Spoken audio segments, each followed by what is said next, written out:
তোমার পরামর্শ অনুযায়ী আমি আমার সন্তান আব্দুল্লাহকে আল্লাহর রাস্তায় কুরবানি করতে চেয়েছিলাম।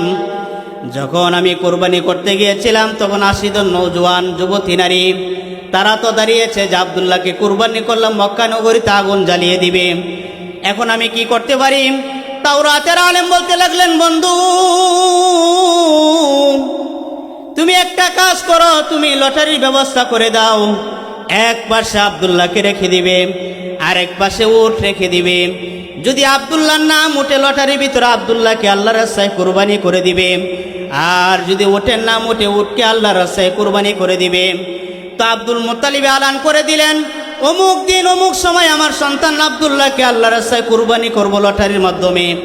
সবাই জমায়েত হইলেন, তিনি লটারির ব্যবস্থা করলেন। লটারি দেওয়ার পরে সর্বপ্রথম যার নামটা হচ্ছে তার নাম হলো আব্দুল্লাহ। এভাবে 10 বার লটারি দিলেন। 10 বার লটারি দেওয়ার পরে প্রথম 10 বার আব্দুল্লাহর নাম বেশি উঠছে। এভাবে 99 বার যখন আব্দুল্লাহর নাম উঠছে, ওই যে যুবতী নওজোয়ান নারীরা বলতে লাগলেন, আব্দুল মুত্তালিব 99 বার কেন, 99,000 বারও যদি আব্দুল্লাহর নাম ওঠে, আমরা আব্দুল্লাহকে আল্লাহর রাস্তায় কিছুতে কুরবানি হতে দিব না।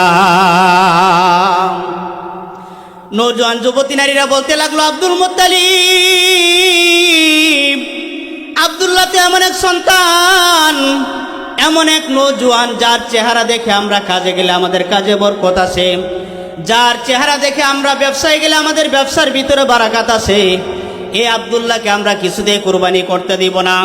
তাওরাতের আলেম বলতে লাগলেন, বন্ধু আরেকবারই তো বাকি আছে, শেষবারের মতো লটারি দিয়ে দাও। শেষবারের মতো যখন লটারি দিয়ে দিলেন, শেষবারের মতো আব্দুল্লাহর নাম না উঠে উটের নাম উঠে গেছে।